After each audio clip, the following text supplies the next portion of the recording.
When something falls apart, our first instinct is to fix it, to talk, to explain, to convince the other person to understand our side.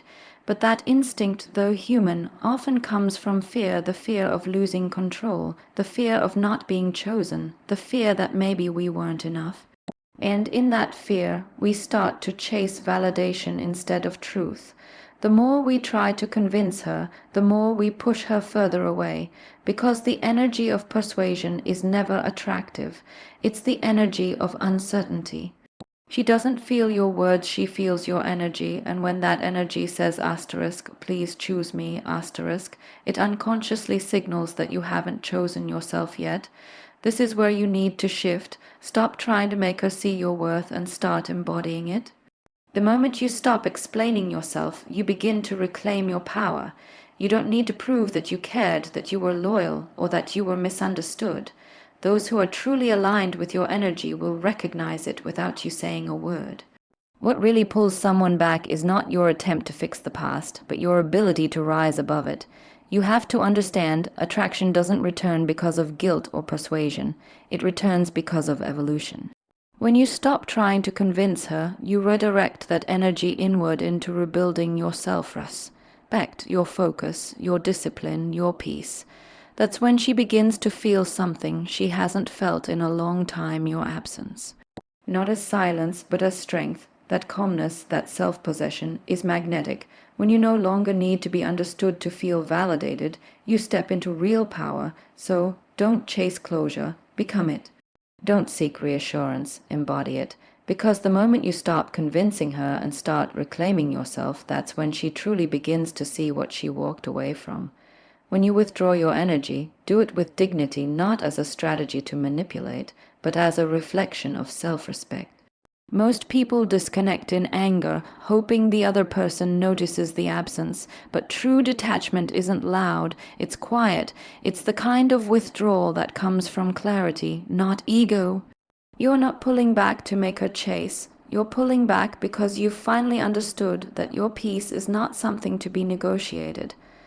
When your energy was available to her in your messages, your attention, your presence, she may have taken it for granted. Not because she's cruel, but because consistency without boundaries loses value. People often recognize importance through distance, not presence. So when you withdraw calmly, when your silence carries no resentment, it creates a different kind of tension, not emotional chaos, but curiosity. She starts to feel the void, not because of what you said, but because your energy is no longer centered around her. There's something deeply powerful about composed withdrawal. It shows growth. It shows that you're no longer driven by reaction, but by awareness. And awareness changes everything. She begins to wonder what shifted. What did you find within yourself that made you so steady, so grounded, so unaffected?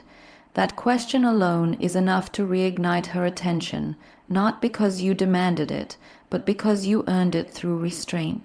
This is where emotional maturity reveals itself in the ability to love someone without losing yourself. You can care, but from a distance. You can feel, but without losing balance. That's the kind of energy that pulls people back, because it's rare. So withdraw your energy, but do it with grace. Let your absence be peaceful, not punishing. Let it speak of boundaries, not bitterness. Because when you detach with dignity, you don't just create space for her to return, you create space for yourself to rise. Becoming the person she thought you could be isn't about winning her back, it's about fulfilling your own potential. When a relationship ends, most people fixate on what they lost instead of who they could become through that loss. But pain, when used wisely, becomes one of life's greatest teachers. It strips away illusions and exposes what you've ignored about yourself, your weaknesses, your patterns, your dependency on external validation. This is your opportunity to evolve, not perform. A woman remembers your potential long after she's forgotten your words. She recalls moments when she saw glimpses of the person you could be, confident, driven, centered. And when she walked away, it wasn't just from you, it was from the version of you that refused to grow. So now, your focus must shift from asterisk, getting her back asterisk to asterisk, becoming that version asterisk, the one who leads with purpose, discipline, and emotional strength. When she sees that change not as a facade, but as a transformation, it awakens something in her. It reminds her of the man she once believed in. Growth is magnetic, not because it seeks attention, but because it radiates authenticity. You can't fake evolution. People feel it. They sense when you've done the inner work, when your energy no longer depends on being chosen. That's what draws her curiosity again, not your words, not your promises, but your presence. So stop replaying what went wrong, start rebuilding what's right within you, turn the rejection into fuel. Every moment you spend focused on becoming better rather than bitter, you increase your gravity.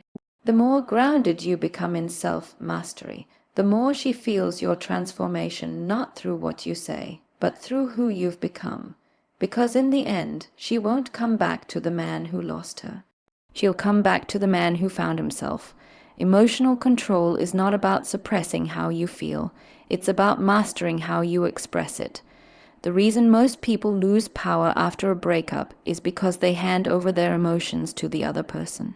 They react, they argue, they beg, not realizing that every reaction is energy being given away. And the moment someone can control how you feel, they control the dynamic. True strength lies in being able to feel deeply while remaining grounded. That calmness, that restraint, is not coldness, it's self-respect in motion. When you no longer respond impulsively, when your mood is no longer dictated by someone else's actions, that's when you become unpredictable. And unpredictability, when born from self-mastery, is magnetic. It makes the other person question what changed.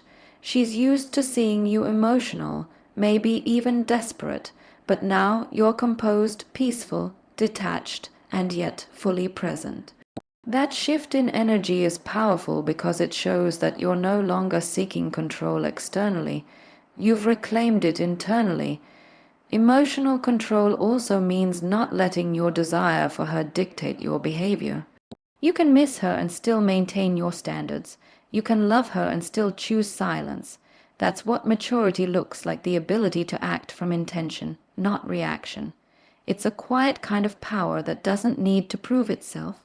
And here's the paradox: the moment you stop trying to influence how she perceives you and simply become centered, her perception begins to change on its own, because peace is attractive, balance is attractive.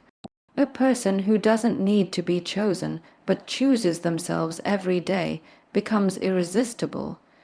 So remember, emotional control isn't about indifference. It's about wisdom. It's the recognition that power doesn't come from what you feel, it comes from what you choose to do with what you feel. And that choice defines everything that follows. Silence is one of the most misunderstood forms of communication.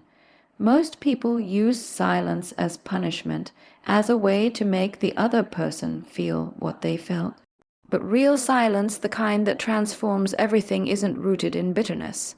It's rooted in peace. It's not about ignoring someone. It's about no longer needing to explain yourself.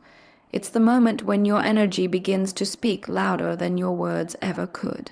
When you stop defending, stop arguing, stop trying to be understood, something powerful happens. You regain your presence. She begins to notice your absence not as distance, but as composure. There's something magnetic about a person who can remain silent with dignity, who doesn't use words to prove a point, but uses stillness to convey strength. Silence, when aligned with self-awareness, carries a frequency that demands respect. It makes people listen even when you're not speaking. Psychologically, silence creates space for reflection, for curiosity, for realization.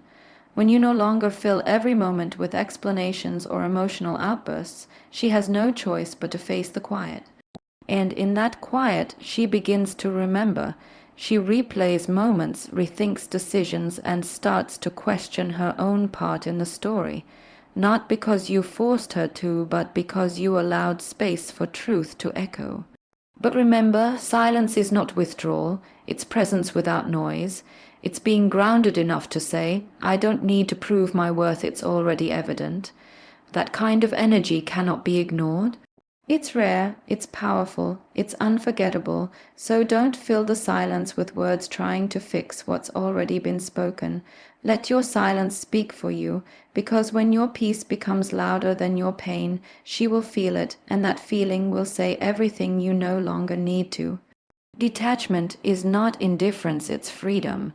It's the quiet confidence that comes when you no longer chase outcomes or measure your worth by someone else's choices. The truth is, when you stop waiting for her to come back, you start coming back to yourself. And that's where real transformation begins. Attachment keeps you tied to the past. Detachment anchors you in the present. It allows you to move from fear to faith that whatever is meant for you will align naturally without force.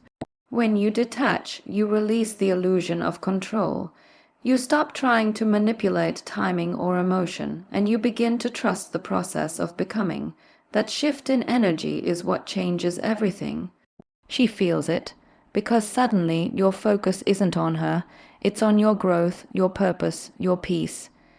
You become someone who doesn't need to be pursued, you become someone who inspires pursuit. The energy of detachment is powerful because it communicates that you've evolved beyond needing validation. You no longer seek to be remembered, you choose to be remarkable.